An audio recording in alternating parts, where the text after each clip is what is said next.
Hey YouTube, welcome back for another video. So for this one, I thought we'd take a look at narcissistic games. The one in particular will be this one called Bait, Hook and Switch. Now this game often takes place in real life and it has the ability to keep your opponent or your enemy trapped into this mindless game of absolutely nothing but reactions and over explaining and over justifying. It's quite a sinister game. Typically the narcissist or the narcissistic individual will read a target, so they will profile them using their pathological intuition. Okay, notice what parts of this target react to things, bother them, get some kind of reaction out of them, and then the next part of the game will be to bait them using that profiling that from the pathological intuition.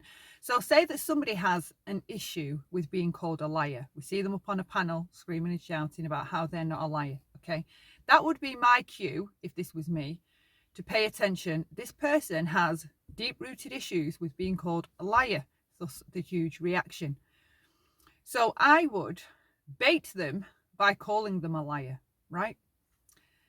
That would come to be that baiting aspect, the hook. And it's literally like a fishing hook. Okay, it hooks into you and keeps you attached to this toxic individual for as long as this game plays out. And quite often they do play out months, definitely weeks, sometimes years, depending on who the narcissist is. So if it's a narcissistic family member, they keep that hook inside you often for decades at a time, and you just can't stop with whatever it is they've used to bait you to keep you attached into this game. All right, so and often with narcissistic parents, it will be that the adult child needs to keep proving that they're worthy, that they're good enough, that they're deserving of the narcissist's attention and love and praise. Okay, so the hook is done. The hook is calling somebody a liar, let's say on YouTube. That would be the hook.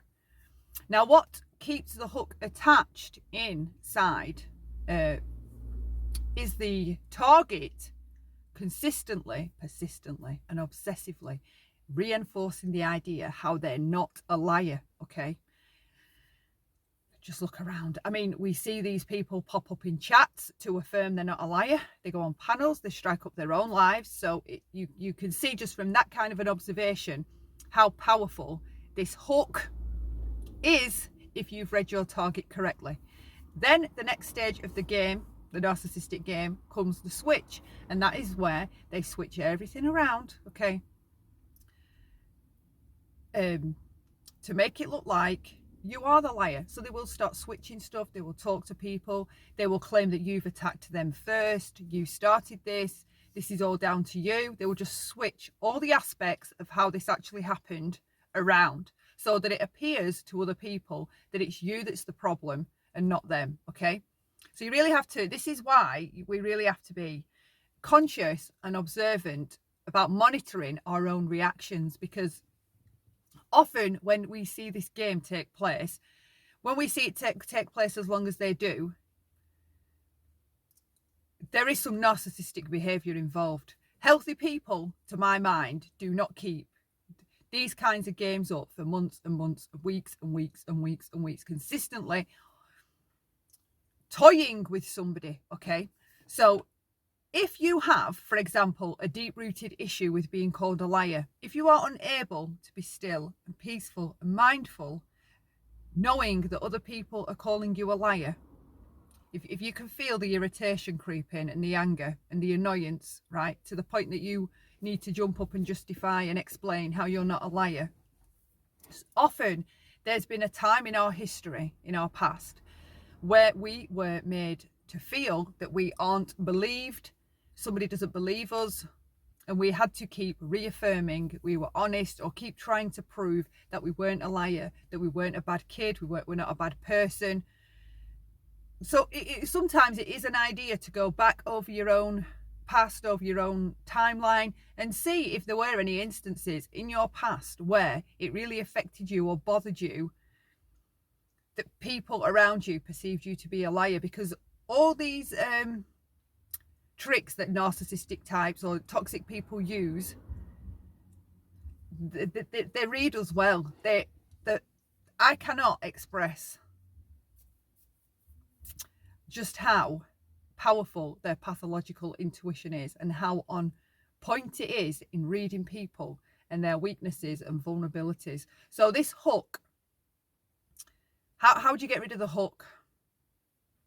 You have to be able to be peaceful and at peace, literally at peace, with this other person running around, calling you whatever they're calling you, and it doesn't affect you. Okay, so there is a helpful message in the game, because the narcissist is almost like, I think Melanie Tonya Evans refers to them in a way as like messengers. They leave a message. All their awfulness, their toxicness, there is always a helpful message, usually in that we can take out and fix. They kind of let us know which areas of ourselves are need or may need some work. I'll put it like that. May need the like areas of work. So how do you get this hook out? You have to not care. So, and really not care. Really not care. Because the second that they strike up again, you know, they're smart. They might leave it a few weeks, right? If they notice that you're not saying anything, they're smart enough to know, or cunning enough to know, to leave it a few weeks and then strike it up again. Go to another community possibly and start saying it there. Going around to different people, your friends possibly, and telling them lies about you, for example. They will find a way to keep that hook within you and keep you attached to this game with them, and keeping this back and forth going.